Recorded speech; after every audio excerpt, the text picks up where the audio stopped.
FCI वाला आप जाइएगा गेहूं बेचने, खरीद में नहीं करेगा, ट्रैक्टर लेके घुस जाएगा मंडी में। खरीदना है, बोरा नहीं है, भाड़ में जाओ। तुम खरीदेगा, कैश नहीं है, निकल यहाँ। खरीदेगा, जगह नहीं है, भाग यहाँ से। 200 आड़ती खड़े हैं सामान बेच के, तुरंत कैश गिन के गाड़ी पे बैठेगा, मैं निकला गाड़ी लेके।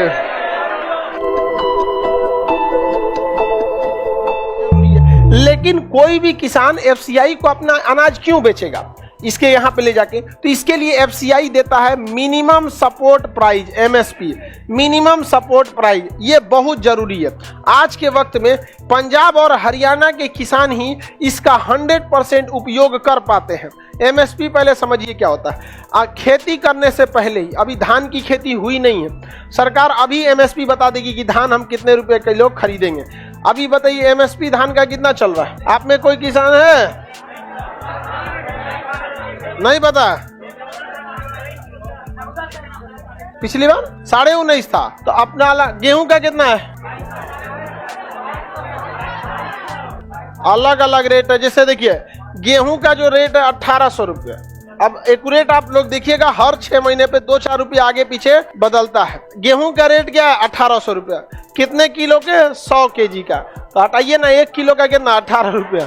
तो नौटंकी करके रखता है। 1800 रुपया किलो गेहूं। 18 रुपया बोलना चुपचाप। 1800 रुपया, आधा आदमी का दिमाग काम करना। गेहूं कितना रुपया? 18 रुपया। इसी तरह हर चीज का क्या आ जाता है? एमएसपी आ जाता है। एमएसपी दे देता है। जैसे मक्का का ले लेंगे तो आप मक्का का ले सकते हैं, आप कभी 800 देता है, कभी 1200, इस टाइप का देते रहता है मक्का का। तो 1200 रुपया अगर मान के चलिए मक्का का एमएसपी है, तो 1 किलो का 12 रुपया।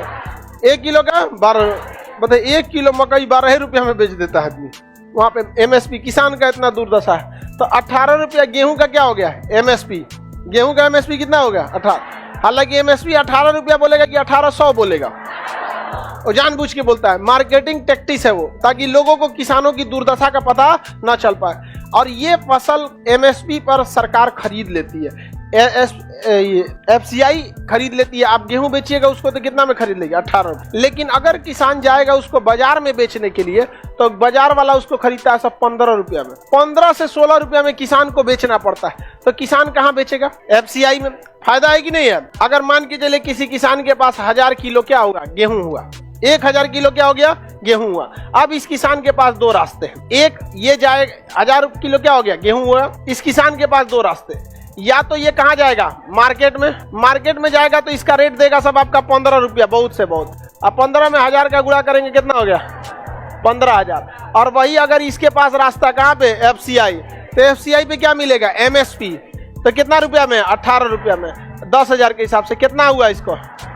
18,000 रुपया। कितना हुआ? 18,000। 3,000 बचा कि नहीं बचा? 3,000 में ये अपना एटलीस्ट पानी उनी का तो खर्चा निकाल लेगा ना। पानी का तो निकाल सकता है 3,000 में, या फिर एगो कोई डीडीटी का निकाल लेगा या पोटास का निकाल लेगा, किसी एक का निकाल सकता है। तो एक किसान के लिए ये बहुत बड़ा इनकम है। ये जो आप गेहूं बेच के 15,000 सोच रहे हैं ना, ये किसान के लिए बहुत बड़ा। कितने लोग के यहाँ 1000 किलो गेहूं होता है? 1000। और कितने लोग के 1000 से कम होता है? बहुत लोग कम वाले हैं।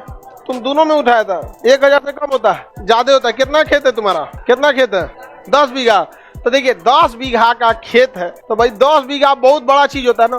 10 बीघा का मतलब होता है 200 कट्ठा। कितना कट्ठा? 200 कट्ठा। और ये क्लासरूम है 3 कट्ठा का। और इसका खेत कितना कट्ठा का? 200 कट्ठा। सिस्टमेटिक खेती किया करो। 10 बीघा में खाली गेहूं बो के बेवकूफी करते हैं। हर चीज लगाया करो, कम से कम उसमें 7 से 8 टाइप का चीज। आगे समझिए ध्यान से। ये बताइए, ये किसान जो है मार्केट में बेचेगा तो प्रॉफिट है कि एफसीआई को? हाँ, लेकिन एफसीआई वाला क्या करता है पता है? आप जाइएगा गेहूं बेचने, खरीद में नहीं करेगा आपसे।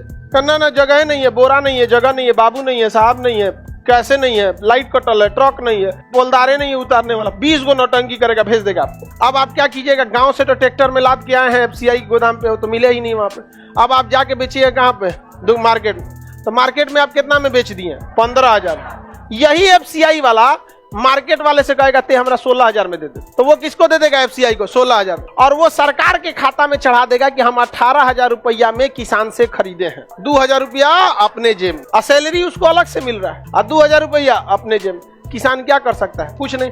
तो बिहार में एक पैक्स होते हैं सब, तो आप डायरेक्ट किसान डायरेक्ट एफसीआई को नहीं बेच सकते। किसे बेचिए? पैक्स को। अब पैक्स वाला एफसीआई को देता है, तो पैक्सो वाला बीचों में घोटाला कर देते हैं सब, देवे नहीं करेगा पैसे वगैरह, बहुत दुर्दशा, तो टाइम लगा देते हैं सब। अब यही जो चीज है ये पंजाब और हरियाणा में नहीं है। पंजाब और हरियाणा में आप जब भी अपना गेहूं बोलिएगा, जब भी अपना फसल बेचिएगा, तो उसके लिए एक बहुत बड़ा मंडी लगा हुआ है। आपको मंडी में ही जाके बेचना पड़ेगा, मंडी में ही दुकानदार को अपनी दुकान लगानी पड़ेगी, जिसे आड़ती कहते हैं। क्या कहते हैं? आड़ती। अभी नहीं बवाल हुआ था यहाँ पे आड़ती दिल्ली वगैरह में, वहीं बेच सकते हैं। अब मंडी में सैकड़ों दुकानें लगी हुई हैं, आप उसी में जाके क्या कर सकते हैं? बेच सकते हैं। और मंडी में घुसते दुकानदार को एमएसपी देना पड़ेगा, तो किसान के लिए फायदा है कि नहीं? ट्रैक्टर लेके कहाँ घुस जाएगा? मंडी में।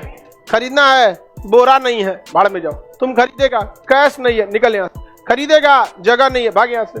200 आड़ती खड़े हैं सामान बेच के, तुरंत कैश गिन के गाड़ी पे बैठेगा, मैं निकला गाड़ी लेके। इसीलिए किसान का जब विरोध बिल आया था और ये मंडियों को खत्म किया जा रहा था, तो सबसे ज्यादा पंजाब और हरियाणा के किसान विरोध कर रहे थे। तो लोगों का कहना था बाकी किसान क्यों नहीं विरोध कर रहे? बाकी किसान बर्बाद हो चुके हैं, समझ में आ गया? पता नहीं, बर्बाद हो चुके हैं। यहाँ मंडी कौन सी है? यहाँ पे कितने लोगों को एमएसपी पे मिलता ही है? यहाँ नहीं मिलता है। और किसान की भी खराबी है, वो जाएगा बोरा में भरने, तो मैं धूरा गर्दा भर देता है 1 किलो, कुछ भर देगा उसमें, और तनीसा के चक्कर में तुमरा ज्यादा मार देगा। तनियों सा उस एक होता है ना सुआ, निकाल के चेक किया, तनियों गर्दा निकला, सीधे कर देगा 5 किलो कम। हर बोरा पे कितना घटा देगा? 5 किलो। तो किसान की भी जिम्मेदारी बनती है कि आपकी भी जिम्मेदारी, आप एफसीआई गोदाम को दे रहे हैं, धूरा गर्दा मत भरिए। और ज्यादा धूरा गर्दा नहीं भरता है, तनी मनी बढ़िया से ठीक ठाक भर के दे, कोई दिक्कत नहीं रहता है। तो दोनों ओर से रहना चाहिए। तो एमएसपी जरूरी है कि नहीं? Minimum support price.